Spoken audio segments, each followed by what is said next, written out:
आज के एपिसोड की शुरुआत में अभिरा जेल में बर्तन धो रही होती है। तभी उसकी नज़र एक ब्लैक कोट पर पड़ती है और उसे अपने वकील वाले दिन याद आने लगते हैं जब वो कोर्ट में केस लड़ा करती थी। तभी उसे एहसास होता है कि ये बस उसका भ्रम है और आसपास कोई कोर्ट नहीं है। वो फिर से बर्तन धोने लग जाती है और उसे अदालत का फैसला याद आता है जब उसे उम्र कैद की सज़ा सुनाई गई थी। वो ये सब सोचकर परेशान होती है। तभी जया वहाँ आती है और उसे संभालती है।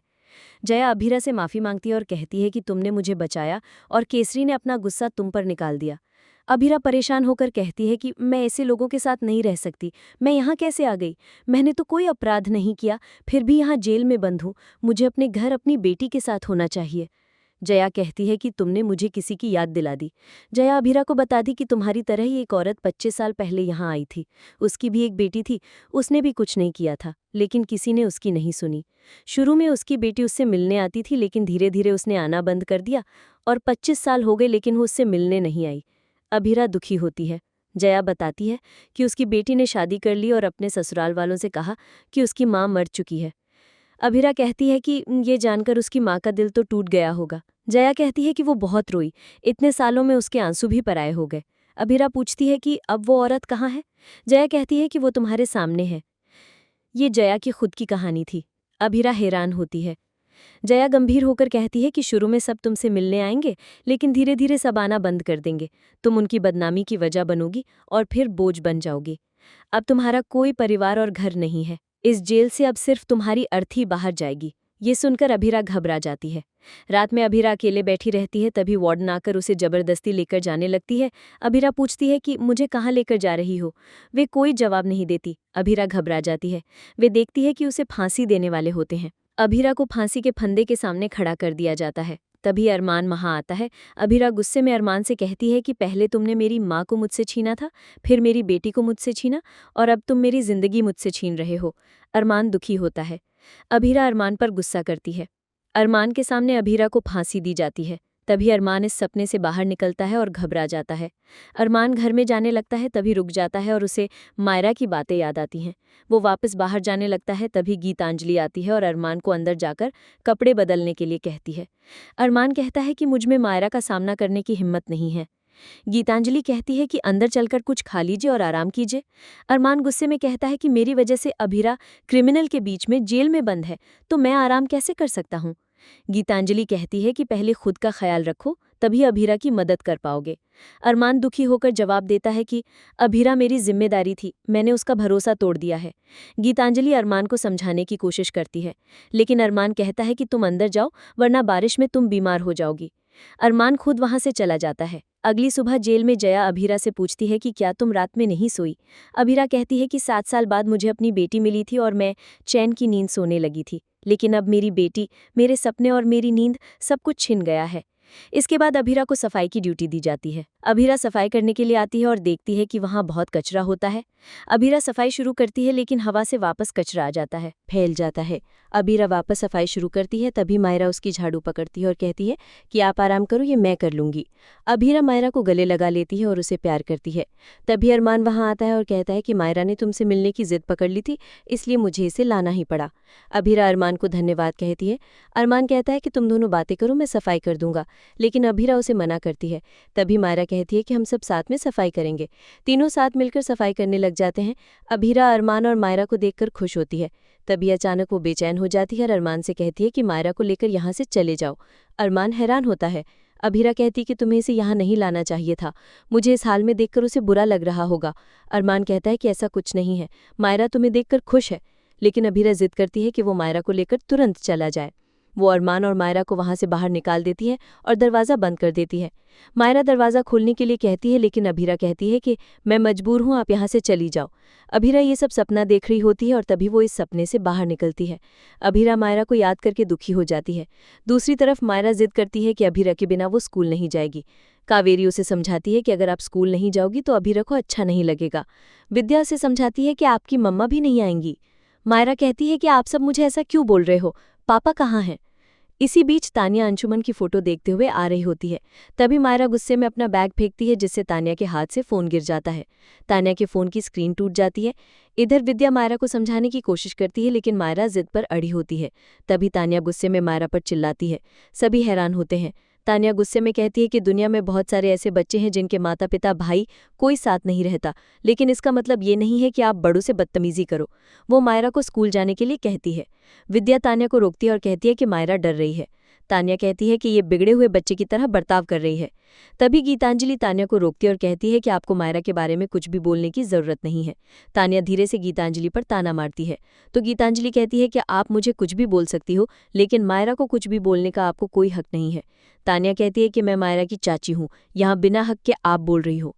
गीतांजलि और तान्या में बहस हो जाती है। तभी विद्या उन्हें रोकती है। इसी बीच तान्या मायरा को बता देती है कि गीतांजलि ने अरमान से शादी कर ली है। ये जानकर मायरा चौंक जाती है और नाराज होकर वहां से चली जाती है। दूसरी तरफ अभीरा सफाई के लिए पानी लेकर आती है। वो पोछा लगा रही होती है। तभी केसरी वहां आती है। वो जानबूझकर गंदे पैर लेकर वहां आती है और पैरों के निशान से फर्श को गंदा कर देती है। अभीरा हैरान होती है। केसरी अभीरा से कहती है कि कोई बात नहीं, फिर से साफ कर दो। वो अभीरा के सामने जानबूझकर फर्श को गंदा करती है और चली जाती है।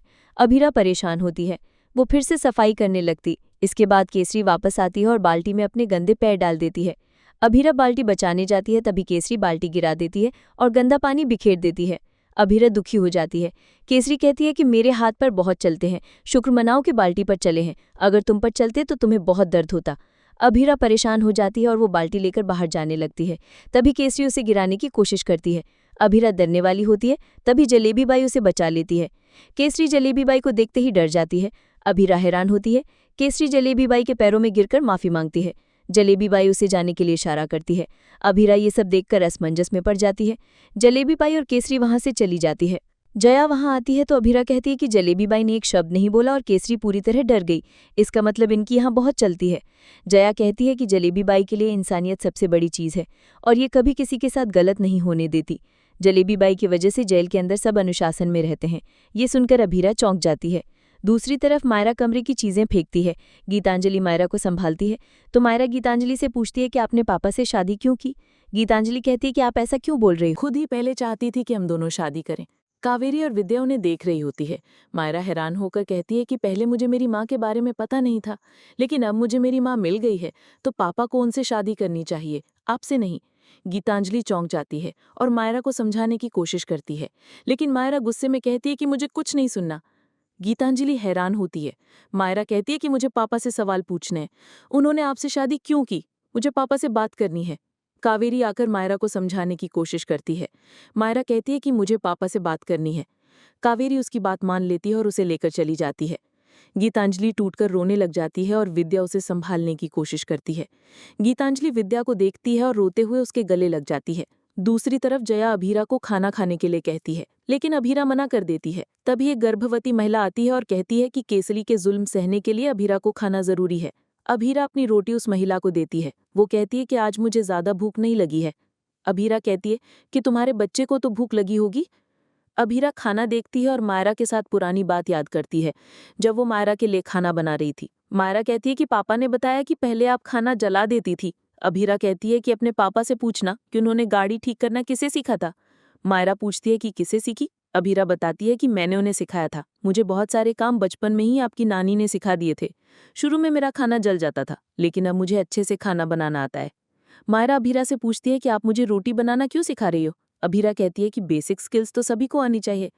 तभी मायरा देखती है कि रोटी जल जाती है। मायरा मजाक में कहती है कि मैं पापा से बताऊंगी कि आप आज भी खाना जला देती हो।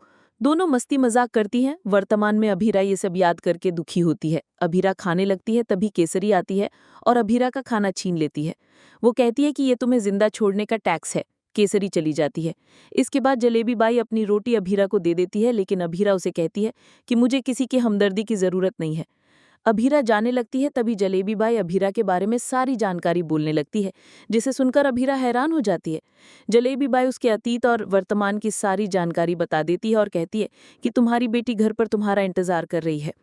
अभीरा पूछती है कि आपको मेरे बारे में इतनी जानकारी कैसे पता है। जलेबी बाई कहती है कि इस जेल का हर पत्ता मेरा खबरी है। अभीरा पूछती है कि आप मेरे साथ इतनी अच्छी क्यों हैं। जलेबी बाई कहती है कि मुझे तुमसे काम है, लेकिन तुम्हारे गुरूर से नहीं। जिस दिन तुम गुरूर छोड़ दो उस दिन मेरे पास आ जाना, हम दोनों एक दूसरे की मदद कर सकती हैं। इसी बीच वार्डन अभीरा को बुलाती है और उसे लेकर जाने लगती है। जया पूछती है कि अभीरा को कहाँ लेकर जा रही हो। वो बताती है कि अभीरा से कोई मिलने आया है। जया अभीरा से कहती है कि इसका मतलब तुम अकेली नहीं हो, बाहर कोई तो है जिसे तुम अपना कह सकती हो। इसके बाद अभीरा और अरमान मिलते हैं, लेकिन अरमान अभीरा से नजरें नहीं मिला पाता। अभीरा उसे अपनी तरफ देखने के लिए कहती है। अरमान दुखी होकर अभीरा की तरफ देखता है। अभीरा अरमान से मायरा के बारे में पूछती है। अरमान बताता है कि मायरा को स्कूल में बुली किया गया। अरमान दुखी होकर अभीरा से माफी मांगता है कि उसने अभीरा और मायरा का भरोसा तोड़ दिया। वो कहता है कि मुझे कुछ समझ नहीं आ रहा कि मैं क्या करूं। अभीरा को जया की बातें याद आती है और वो अरमान से कहती है कि तुम मायरा को मुझसे दूर ले जाओ। तुम मायरा और गीतांजलि के साथ नई जिंदगी की शुरुआत करो। अरमान चौंक जाता है।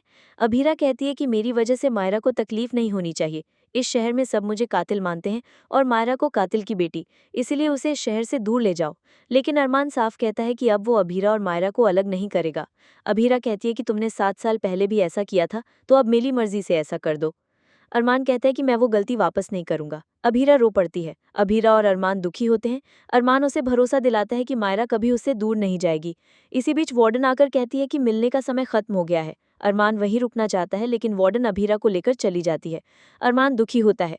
अभीरा दुखी होकर रो रही होती है। तभी एक बल्ब फटता है, लेकिन जलेबी बाई उसे बचा लेती है।